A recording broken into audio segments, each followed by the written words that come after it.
ओम शांति। पुनः स्वागत है आप सभी का इस विशेष कार्यक्रम में, जिसमें हम तरोताज़ा करते हैं बाप दादा की मदद की कुछ मीठी यादें।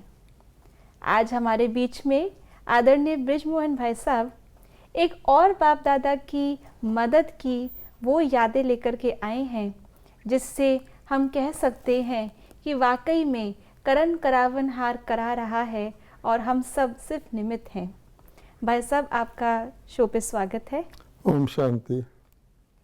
भाई साहब, आज हम जिस मदद की बात करने वाले हैं वो कहीं ना कहीं डायरेक्टली बाबा ने आपको निमित्त बनाया, उसका कारण भी रहा। तो जैसे कि हम सभी जानते हैं कि संस्था पर एक बार इनकम टैक्स की रिकवरी का इशू हुआ था, तो उसके बारे में आपसे थोड़ा सा गहराई से जानना चाहेंगे। तो हालांकि हमारी संस्था, तो हम सभी कहते हैं स्पिरिचुअल ऑर्गेनाइजेशन है, एग्जेम्प्टेड है इनकम टैक्स से, कोई इनकम टैक्स लगता नहीं, और ऐसी और भी संस्थाएं हैं स्पिरिचुअल जिन पे नहीं लगता। तो जब ये ऑलरेडी ऐसा था, तो फिर इनकम टैक्स की रिकवरी का इशू क्यों आया और कितना था वो अमाउंट? ऐसा है कि शायद वर्ष 1992 था। तो उस वर्ष में जो एग्जेम्प्टेड संस्थाएं होती हैं ना जी, उनको पूरे कागज़ भरने पड़ते हैं, यानी बाकायदा तौर पे अपने अकाउंट्स भेजने पड़ते हैं, ऑडिट करवा के, जैसे दुनिया वालों को करने पड़ते हैं। केवल उनको टैक्स माफ़ होता है क्योंकि वो चैरिटेबल होती हैं, खुद ही चैरिटी पर चलती हैं, और हमारी संस्था तो आप जानते हैं पब्लिक डोनेशन भी नहीं लेती जी, इतना सात्विक धन का प्रयोग करती है। तो हुआ ये था कि रिटर्न्स वगैरह हम फाइल कर रहे थे, सालों से एग्जेम्प्टेड संस्था थी। 1992 में जहाँ तक मुझे याद आता है, एक इनकम टैक्स ऑफिसर थे, वो माउंट आबू घूमने आए थे। तो वो हमारे आश्रम में भी आ गए देखने के लिए। तो वहाँ कोई बहन थी, तो वो भाई सिगरेट पीते थे। तो उन्होंने उसको सिगरेट पीते हुए देखकर, जैसे होता है ना, जैसे हम लोग सिगरेट पीना अलाउ नहीं करते जी, और वो बड़े ऑफिसर थे, सिरोही के इनकम टैक्स ऑफिसर इंचार्ज थे, जिनके अंडर ही सबसे पहले हमारे अकाउंट्स वहीं जाते हैं, हमारा डिस्ट्रिक्ट हेडक्वार्टर है। तो उन बहन जी ने कुछ पता नहीं कुछ ऐसी बात कह दी जिससे वो व्यक्ति थोड़ा सा ना बिगड़ गया, क्या चिढ़ गया, ठीक नहीं हुआ मेरे साथ। क्योंकि अब जितने इनकम टैक्स ऑफिसर होते हैं वो जहाँ भी जाते हैं सबको बहुत रिस्पेक्ट देते हैं, क्योंकि उनसे उनको काम रहता है। उस ना तो उन्होंने बताया मैं इनकम टैक्स ऑफिसर हूँ, उन्होंने समझा कोई जिज्ञासु आया। इसलिए उन्होंने क्या किया, अगले दिन अपने नगर में पहुंचकर अकाउंट्स के इंचार्ज को बुला लिया। हमारे अकाउंट रमेश भाई अकाउंट्स के इंचार्ज थे, अपनी सारी किताबें लेकर आ जाओ। अच्छा, उस कारण से अब वो चले गए। अच्छा, तो फिर पहले तो उसने अपना ये बात बताई कि आपको ऐसा मेरे साथ व्यवहार हुआ है आदि आदि। फिर वो बोले अच्छा अब आप अपने अकाउंट छोड़ जाओ। तो उन्होंने चेक किए, तो क्या हुआ था कि हमारी संस्था ने सिल्वर, हमारे पास सिल्वर जो होती है 1 टन अकाउंट्स में दिखाई गई थी जमा है। अब 1 टन सिल्वर जो होती है, ब्रह्मा कुमारी 1 टन सिल्वर से क्या कर रही हैं? तो उनको मौका मिल गया। तो उन्होंने पहले अपने बड़े ऑफिसर को जयपुर में, कमिश्नर ऑफ इनकम टैक्स को फ़ोन किया, क्योंकि आज तक तो हम एग्जेम्प्टेड थे कि मैं इनको टैक्स लगाऊं, इनको भेजूं। तो उन्होंने कहा अरे कितना इनका टर्नओवर है? तो हमारा तो सारे हिंदुस्तान के जो अकाउंट्स हैं ना, हर ब्रांचेस के एक ही जगह माउंट आबू में ऑडिट होते हैं। ऐसे नहीं कि कलकत्ते वालों के कलकत्ते में, क्योंकि हम ब्रांच हैं तो बहुत सारा उसका जमा हो जाता है। तो एक प्रकार से उसका इतना हमारा वॉल्यूम ऑफ वर्क है, रिसीट और एक्सपेंडिचर है, जो बहुत ज़्यादा गिना जाता है। सारे हिंदुस्तान का हो जाएगा तो उसने सुना, उसने कहा ये तो इनको टैक्स लगा दोगे तो सारे राजस्थान से जितना हम टैक्स वसूल करते हैं उससे भी ज़्यादा टैक्स इनसे वसूल करेंगे, लगा दो। अच्छा, तो इसी प्रकार से उन्होंने हमको 22 करोड़ रुपए का टैक्स लगा दिया। तो मतलब भाई साहब ये वो ऑफेंडेड होने के कारण से कहीं ना उन्होंने कहीं थोड़ा एक- उसको, हाँ मैं ओहो, बताता हूँ, जी। 22 करोड़ रुपए का टैक्स लगा दिया, और जो आज के, अगर आज के मनी वैल्यू से गिने तो लगभग 50 करोड़ होता। बड़ी बड़ी बड़ी भारी बात थी। जिस संस्था को कोई टैक्स ना लगे, जो डोनेशन भी ना लेती हो, अपना धन भाई बहन इकट्ठा करके चला रहे हो, उसको 22 करोड़ टैक्स लग जाए। जो आपने पूछा वो उसने बाद में बताया, काफ़ी वर्षों के बाद जब ये काफ़ी घटना जो थी पूरी हो गई, तो उनकी बेटी ब्रह्मा कुमारी बन गई, उसी इनकम टैक्स ऑफिसर, ओके, और बड़े ऑफिसर बन के वो दिल्ली में आ गए। तो दिल्ली में एक बार हमारे आश्रम में आए, तो मेरे से मिले, तो बोले कि अरे भाई, मैंने तो ऐसे ही हंसी हंसी में ये किया था, मजाक में, ऐसे साधारण समझ के, आपका तो इशू बहुत बड़ा हो गया।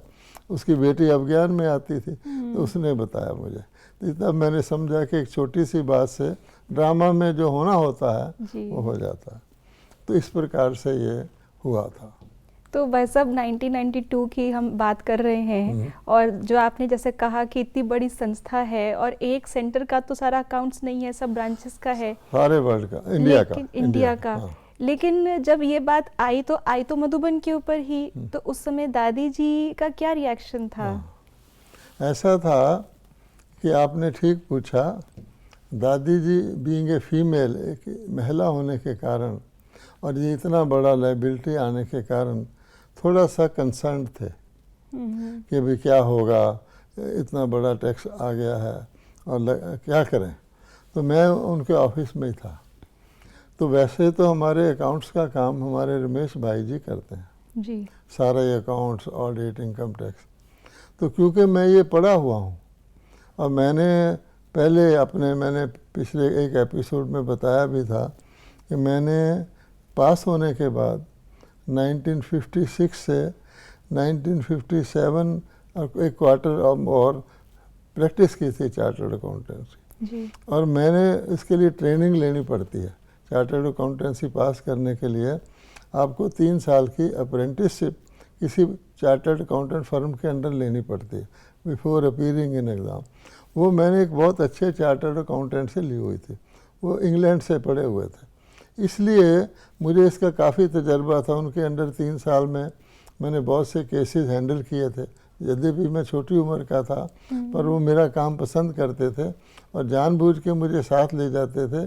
टैक्स ऑफिसर के सामने क्वेश्चन पूछते थे और फिर मुझे कहते थे तुम ये कागज़ लाओ, बताओ, मुझे ट्रेन कर रहे थे जी। तो मुझे काफ़ी इसका अनुभव था। उसके बाद भी मैं 17 साल जो था, हमारी फर्टिलाइज़र कॉरपोरेशन बहुत बड़ी कंपनी थी, उसमें मैं फाइनेंस डिपार्टमेंट में ही था। ये सारे हमारे को भी इनकम टैक्स रिटर्न भेजने पड़ते थे। उस बड़ी कंपनी के 3 बड़े बड़े इंडिया के ऑडिटर थे, बहुत बड़ी कंपनी थी, 3 थे वो। अच्छा, इस प्रकार से था। और हमारे सारे ही कंपनी ने सब चार्टर्ड अकाउंटेंटों को अकाउंट्स में रखा हुआ था, तो मुझे इसका अच्छा तजर्बा था। इसीलिए मुझे कॉन्फिडेंस था कि कोई भी केस आ जाएगा तो मैं करूँगा। इसके बारे में मैं आपको और भी बात बता दूँ। जब ये डिमांड आई थी 22 करोड़ की, तो रमेश भाई जी और हमने मीटिंग की थी। तो वो सोच रहे थे, ख्याल कर रहे थे कि हम कोई बहुत बड़ा इनकम टैक्स का वकील कर लें, या तो अहमदाबाद से कर लें या बॉम्बे से कर लें, बड़ा मामला है, पहली बारी आया है तो वकील कर लें, ऐसा हमारा विचार हो रहा था।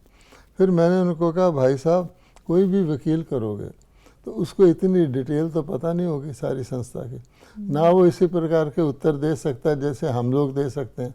उसको तो जितना पता होगा उसके अनुसार बोलेगा, और उसका तो खाली प्रोफेशनल इंटरेस्ट होता है, हमारी अपनी लागत है, हम लोग इसको खुद ही हैंडल करेंगे। ये भी हुआ था। तो उसी कॉन्फिडेंस से दादी जी को मैंने ऑफिस में देखा, तो मैंने कहा, बाबा ने शायद मेरे से कहलवाया, इतने मैं नॉर्मली नहीं कहता, मैंने कहा दादी जी जब तक मैं हूँ ना, संस्था को 1 पैसा टैक्स नहीं लग सकता। तो दादी जी ने मेरी तरफ देखा थोड़ा, उन्होंने, क्योंकि बहन है, तो उन्होंने कहा सो देखा थोड़ा। फिर इशू बहन जो कैशियर थी वहाँ खड़ी थी, उसने कहा एक बार फिर दादी को कहो। तो मैंने एक बार फिर दादी जी को कहा कि दादी जी जब तक मैं हूँ संस्था को 1 पैसा इनकम टैक्स नहीं लग सकता। इस तरह से हुआ। तो भाई साहब आपने लॉ भी पढ़ा हुआ है और अकाउंटेंसी भी आपने प्रैक्टिस भी की है, तो ये बाप दादा की मदद कहीं हुई कि हमें नहीं, मेरे द्वारा बाप दादाजी ने जैसे दादी को कॉन्फिडेंस दिलाया, कोई सामने हो, कोई चीज़ इशू हो, कोई व्यक्ति हो तो कॉन्फिडेंस आता है ना। वो तो ये सोच रहे थे हमारे को टैक्स लग गया क्या होगा, और शायद रमेश जी उनसे बात भी कर गए हों कि दादी हम वकील करने का सोच रहे हैं, एक्सपर्ट करने का। और कोई भी वकील 25 लाख से कम लेता नहीं था ऐसे केस के लिए।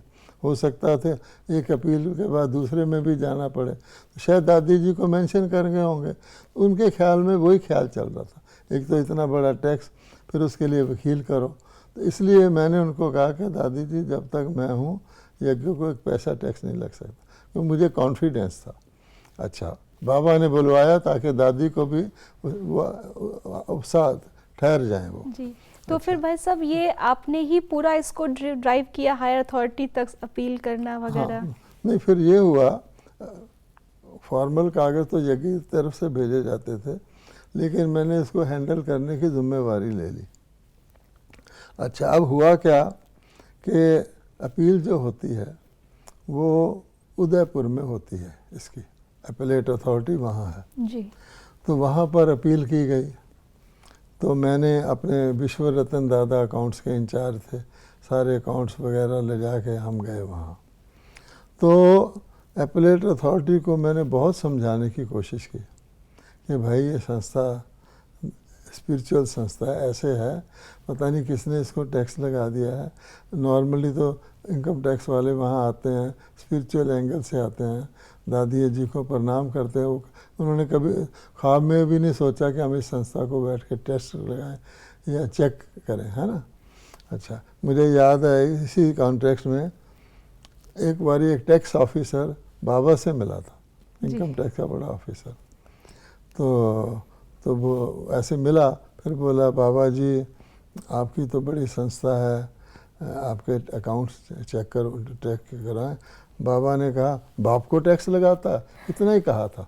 वो बेचारा हाथ जोड़ के प्रणाम करके चला गया। अव्यक्त बाप दादा? नहीं, सकार बाबा ने। अच्छा। सकार बाबा ने कहा कि बाप को टैक्स लगाता है, इसलिए वो चले गया था। तो बाबा की अपनी स्पिरिचुअल पावर थी, लेकिन सरकार के नियम तो हैं। अच्छा, तो हमने उदयपुर में बहुत कोशिश की। तो क्या हुआ, ऑफिसर जो था वो फैसला नहीं कर पा रहा था, क्योंकि उसको भी जिम्मेवारी होती है, पीछे से कोई लिखा हुआ आता है, इतना बड़े टैक्स की डिमांड आती। तो उसने कहा जी मैं आपके फेवर में भी नहीं कर सकता, चलो मैं आपके अगेंस्ट नहीं करता, मैं इसको सेट असाइड कर देता हूँ। सेट असाइड एक ऐसा सिस्टम होता है कि पिछली जो असेसमेंट हुई है उसको कैंसिल कर दीजिए, दोबारा की जाए। तो उसने कहा मैं इतना ही फेवर कर सकता हूँ, क्योंकि हमें फिर नहीं तो जो होता है ना टैक्स जो लग जाता है उसके लिए हमें एडवांस पेमेंट करनी पड़ती है। मान लो उन्होंने 22 करोड़ लगा दिया तो उसका 10% हमें जमा कराना पड़ता है। तो उसने कहा उससे मैं आपको बचा देता हूँ, आपको मैं सेट असाइड कर देता हूँ। हमने कहा शुक्रिया, कम से कम वो पैसा तो नहीं देना पड़ेगा और आगे का भी बच जाएगा। हमने कहा ठीक है। अच्छा, अब हुआ क्या, उसके बाद दूसरे ऑफिसर के पास अपील गई, सेट असाइड के बाद दोबारा उसको करना था। अब वो भी सीनियर ऑफिसर को करना था, इस वाले को नहीं करना था जो सुरई वाला था।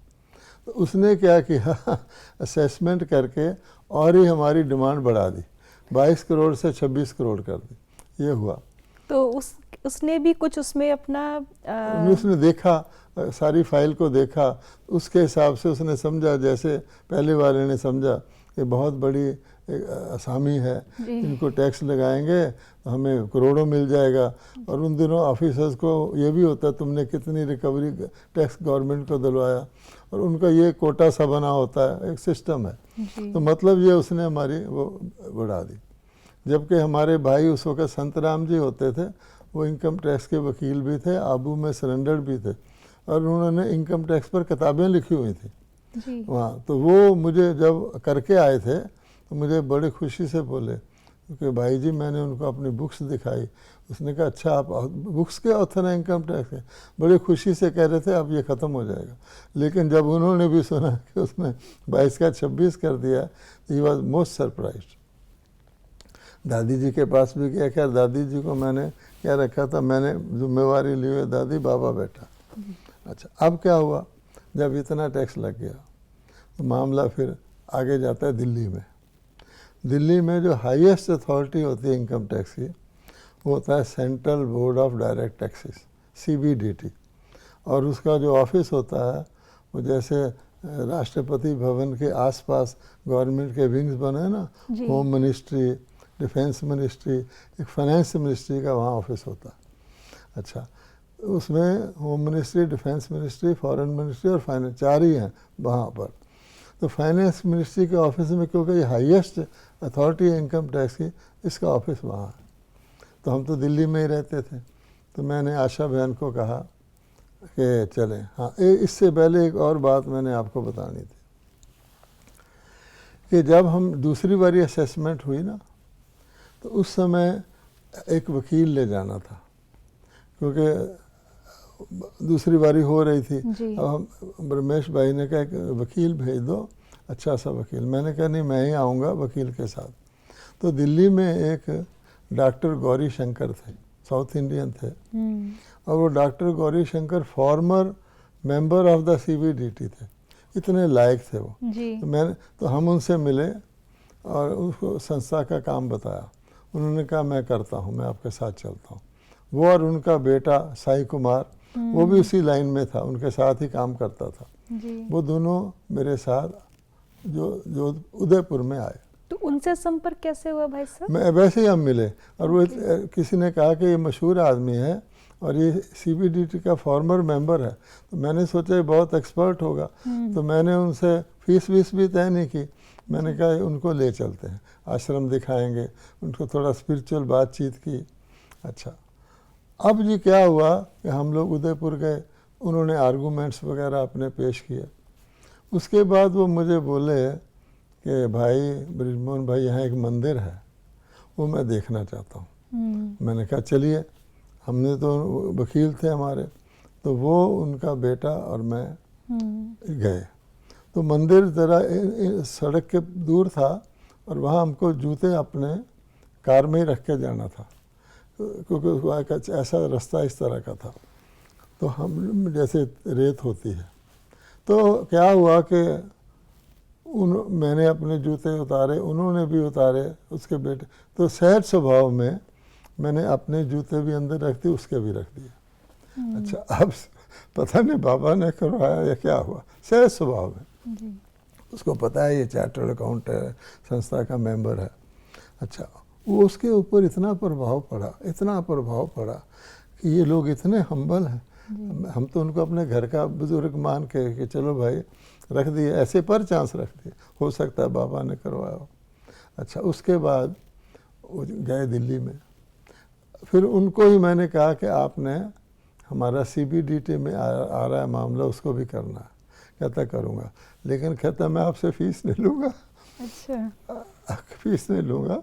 उसने ना फीस ली, बल्कि उसकी डेथ हुई उसके बाद अपने बेटे को भी कह गया इनका काम सदा करना है और फ्री करना है, ये अपने समझ के करना है। और उसका बेटा साई कुमार जी, अब उनको वो प्रैक्टिस करते हैं, वो प्रॉपर्टीज़ के एक्सपर्ट हैं, टैक्सेशन एक्सपर्ट हैं, इतने लायक हैं। जैसे उनका पिताजी थे कि कोई भी यज्ञ की, कोई भी अभी तक भी कोई भी ऐसी आती, कोई पूछना हो वे तो उनसे पूछते हैं, इनकम टैक्स के बारे में राय कर, कोई भी प्रकार का काम हो। एक बार यूनिवर्सिटी ग्रांट कमीशन ने कह दिया ब्रह्मा कुमारीज को, आप ईश्वरीय विश्वविद्यालय नहीं लिख सकते। तो मैं उसी के पास गया, मुझे उस पर इतना विश्वास है।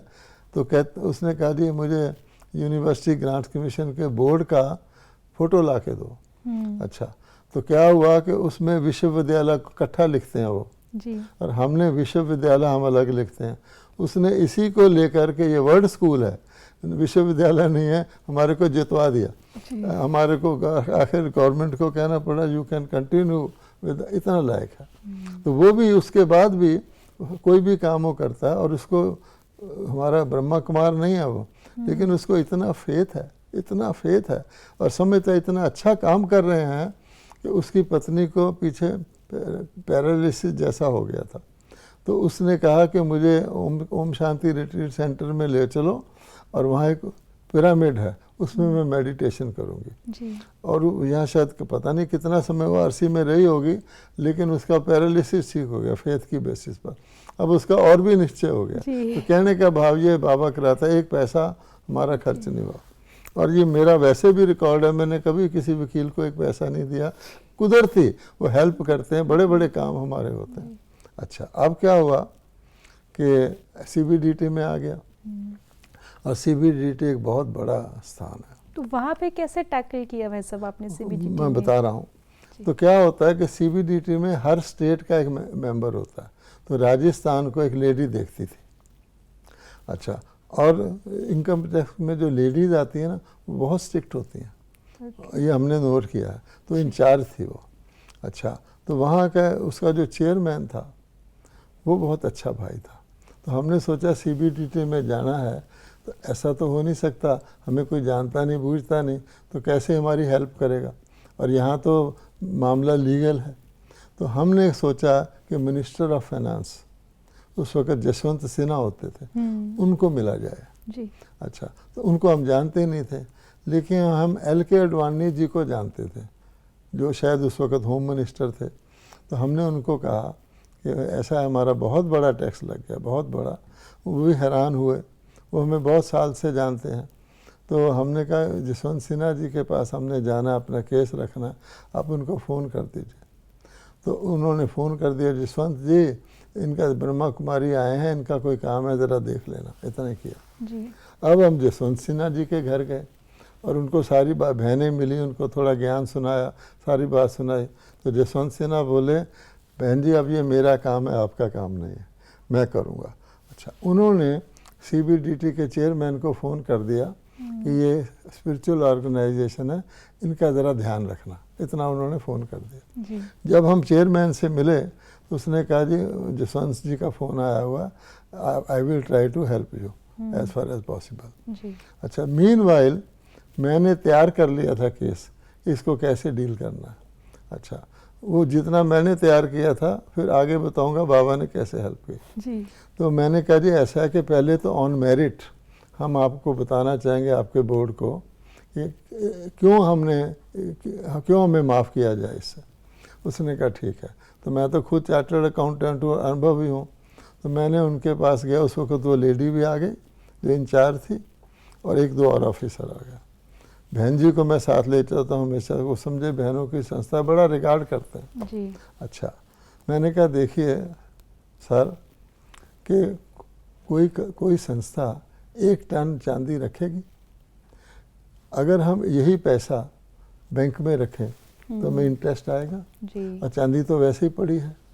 अच्छा, तो इसलिए पहले तो हम आपको ये एक्सप्लेन करना चाहते हैं कि चांदी 1 टन कैसे इकट्ठी हो गई। क्योंकि हमने उसका यूज़ कुछ नहीं किया था, ना कभी बेची थी, कभी भोग के लिए थालियाँ बनवा ली और सेंटरों को दे दी, भोग के बर्तन बनवा लिए, इससे ज़्यादा नहीं, वो तो थोड़ी यूज़ होती थी। मैंने कहा ऐसा हुआ था, मैंने रिकॉर्ड चेक किया था सारा, कहाँ से आ गई। तो मैंने कहा पिछले 1.25 साल में हमारे भिन्न भिन्न जो जोन्स थे उनकी सिल्वर जुबलियाँ हुई थी, और ये फैक्ट था। सिल्वर जुबलियाँ हुई तो उन्होंने भावना में आकर सिल्वर ला के माउंट आबू में दे दिया, क्योंकि बाबा ने किसी वक्त कहा था कि बच्चे कागज़ के नोट काम नहीं आएंगे और तुमको मेटल रखना चाहिए। अब सिल्वर कोई रखता, अगर किसी ने मेटल रखना होगा, गोल्ड रखेगा, डायमंड रखेगा, सिल्वर तो बड़ी बल्कि होती है, 1 टन। अच्छा, तो उन्होंने रख ली। ऐसे भिन्न भिन्न जोन्स की सिल्वर जुबलियाँ हुई, रख ली। एक था कोई बॉम्बे जोन वाला, उसने अहमदाबाद में सिल्वर खरीदी थी और उसकी रसीद लगाई थी। तो ब्रह्मा कुमारी जी को ख़रीदना बेचना मना है। उसके आधार पर उस भाई ने कि इन्होंने परचेज़ किया, उसका रसीद लगा हुआ था, वो कर दिया। अगर जोन वाले वैसे लाते हैं अपने सोर्स से, उनको सेंटर टीचर बहन भाई भी दे देते हैं। बेसिक ये था। तो मैंने कहा जी आप सोचिए कि क्या कोई संस्था। फिर मैंने कहा देखिए हमने 1 आउंस भी सिल्वर बेचा नहीं है, आप चेक करवा लीजिए। जब इसका मतलब हुआ कि ना परचेज़ ना सेल, हम इसमें सिल्वर में डील नहीं करते। उल्टा हमारा फंसा हुआ पैसा अगर आप हमें परमिशन दे दें, क्योंकि हम बेच नहीं सकते, तो हम इसको बेच देंगे और ही हमें फ़ायदा हो जाएगा। अच्छा, फिर मैंने उसको ये कहा, एक और बात है, मैंने कहा ये सिल्वर पड़ी थी तो हमारे भाई बहनों ने मीटिंग की कि क्यों ना, ये मेरे को बाबा ने उसी वक्त टच किया, क्यों ना हम ब्रह्मा बाबा की एक मूर्ति बनवा लें। अच्छा, ये मुझे बाबा ने उसी टेबल पर सजेस्ट किया, ये बाकी मेरा था। तो मैंने कहा, उन्होंने कहा क्यों ना बाबा की मूर्ति बनवा लें, इतनी सारी सिल्वर पड़ी है। ये इम्प्रॉम्प्टू आपको उस समय पे यानी ऊपर से, जैसे ये पॉइंट मेरे दिमाग में था ही नहीं, क्यों ना हम बनवा लें। तो फिर मैंने कहा कि फिर हमारी जो बड़ी कमेटी है उसने कहा, ब्रह्मा बाबा तो अपना फ़ोटो भी नहीं रखने देता था, ये तो ह्यूमन बीइंग का हम कभी करते नहीं गए, उसको बढ़ाते नहीं ह्यूमन फिगर को, हम तो गॉड को मानते हैं इनकॉर्पोरियल। बाबा खुद होता वो भी कहता मेरा बुत नहीं बनाओ, हमने उसको कैंसिल कर दिया, इसलिए पड़ी। अब उनको अंदर सिंपैथी पैदा हो गई हैं, तो उन्होंने एक दूसरे को देखा, हमने कहा हमें बेचने की आप परमिशन दे दें, हम धीरे धीरे बेच देंगे। अच्छा, हो गया जी, हम वहाँ से चले आए। अच्छा, उन्होंने हमारा सारा डिमांड उड़ा दिया, हमारा बिल्कुल ओके कर दिया, हैं जी, एक ही बार में सारा हाँ, एक बार ओके कर दिया। और फिर हम माउंट आबू में दादी जी को गए मिलने। तो दादी जी उस वक्त हॉस्पिटलाइज थी, कुछ शरीर के कारण अपने हॉस्पिटल में थी। तो मैं फटाफट गया कि दादी को खुशखबरी सुनाऊं। तो वो बहन एक बाहर बैठी थी, बोली दादी जी सो रहे हैं। तो मैंने कहा ऐसा है बहन जी, उनकी बहुत अच्छी न्यूज़ है, वो आप उनको उठा दीजिए। कहती सो रहे हैं ना। मैंने कहा अच्छा, मुझे अंदर जाने दीजिए। मैं अंदर गया, मैंने प्यार से ना दादी जी को ज़ोर से, जैसे कोई संकल्प भेजता है, ये बहुत अच्छा सेवा हुई है। तो दादी जी जाग गए, ये भी मुझे अनुभव हुआ, दादी जी जाग गए। फिर मैंने उनको धीरे धीरे बताया कि दादी जी वो जो इतनी बड़ी इनकम टैक्स का था वो ख़त्म हो गया। कहती ख़त्म हो गया। फिर उन्होंने मुझे अपनी छाती पे लिटा लिया और ऐसे प्यार किया जैसे किसी बच्चे को करते हैं। और फिर उन्होंने कहा, इंस्ट्रक्शन दे दिया कि 15 दिन के लिए इसका भोजन दादी कॉटेज से जाएगा, जैसे किसी को मतलब खुश करते हैं। तो ये हुआ था। इस प्रकार से समझिए आप, देखिए बाबा की मदद कहाँ कहाँ हुई। एक तो पहले तो भाई साहब आपको भाई साहब ने निमित्त बनाया जिनको पूरा लॉ का भी ज्ञान है, अकाउंटेंसी का भी ज्ञान है, गौरी शंकर भाई जी का मिलना, और अंत में जाकर के ये सारा कुछ होने के बाद में उस इनकम टैक्स ऑफिसर की बेटी का भी ज्ञान में चल जाना। चल पड़ी वो। हाँ जी, ये सारा हम देखते हैं कि बना बनाया नाटक है जी। और भगवान को इसका पता है, और भगवान कैसे कैसे करवाना है वो भी पता है, और किससे करवाना है। हमारा तो टीम है, हमें कोई फ़र्क नहीं पड़ता ए ने किया बी ने किया, लेकिन हमने मीटिंग किया, बाहर के वकील करते तो कभी भी नहीं होता, वकीलों को जो बताओ होता है। और इसमें तो गौरी शंकर जी को भी ले जाने की ज़रूरत नहीं पड़ी, क्योंकि पहली मीटिंग थी। लेकिन इस तरह से हो गया, जसवंत सिन्हा जी भी फेवरेबल हो गए, कहा दीदी ये हमारा काम है, आपका नहीं, बताओ फाइनेंस मिनिस्टर ऑफ इंडिया का है। ये सारा पापा का खेल है, क्योंकि बाबा की जो संस्था है बिल्कुल ऑनेस्ट तरीके से अपने प्रिंसिपल्स पे, धारणाओं पे हमेशा चली है, इसलिए बाप दादा भी मदद करते हैं, और दुनिया में भी जो लोग समझते हैं इस चीज़ को, जिनको वैल्यू है इस चीज़ की, वो भी ज़रूर वो भी ऑफिसर जिसने सेट असाइड किया था उसके मैंने यही बातें समझाई थी। मैंने कहा हम लोग इस संस्था में हैं, हम बाहर होते दुनिया के अंदर तो हम तो प्रैक्टिस करते थे, लेकिन सारे ही ये संस्था के रमेश भाई हैं, ये विश्व रत्न दादा, ये 1937 से हैं, ये सारे हम सेवाधारी हैं। और आप देखिए हम किस तरह का काम कर रहे हैं। अच्छा, एक और बात हुई, मैं उस ऑफिस को सर को एक देने के लिए प्योरिटी मैगजीन ले गया जो मैं निकालता हूँ, तो उसने उस पर ही ऑब्जेक्ट कर दिया, कहते हैं देखो इस पर कीमत लिखी हुई है, ये आप कमर्शियल कर रहे हैं कि नहीं। मुझे बोला, तो मैंने कहा जी हम कीमत लिखी हुई है क्योंकि लॉ है, you can not issue a magazine and get it registered under newspaper unless it has a price. तो मैंने कहा बाकी तो हम इसको, आपको मैंने पैसे मांगे हैं क्या? मैंने कहा हम फ्री देते हैं और इसका कोई एडवर्टाइजमेंट है, आप देखिए, ये तो सेवा भाव से हम लोगों को देते हैं। फिर वो चुप हो गया। ये भी हुआ था, इनकम टैक्स वाले इतना देखते हैं। तो बाबा ने बिल्कुल राइट हस्ती को चूज़ किया था इस पूरे इस सिचुएशन से डील करने के लिए, टैकल करने के लिए। और हमने जाना भाई साहब के द्वारा कि किस तरह से अगर बाबा पे निश्चय हो, और बाबा भी हमारे निश्चय की थोड़ी सी बीच बीच में, बाबा तो परीक्षा नहीं लेकिन ड्रामा अनुसार परीक्षा आती है, लेकिन अगर हम निश्चय बुद्धि हैं और हमें अपनी धारणाओं पे और बाप दादा पे पूरा निश्चय है, तो यही परीक्षा उन्नति का और सेवा का साधन भी बन जाती है। तो बहुत बहुत शुक्रिया भाई साहब, आपने आज बहुत ही इम्पोर्टेंट और बहुत ही बाबा की मदद की एक ऐतिहासिक घटना हमारे साथ में शेयर की। अगले एपिसोड्स में और ऐसी रोचक घटनाएं आपके बीच में लेकर के आएंगे। तब तक के लिए ओम शांति।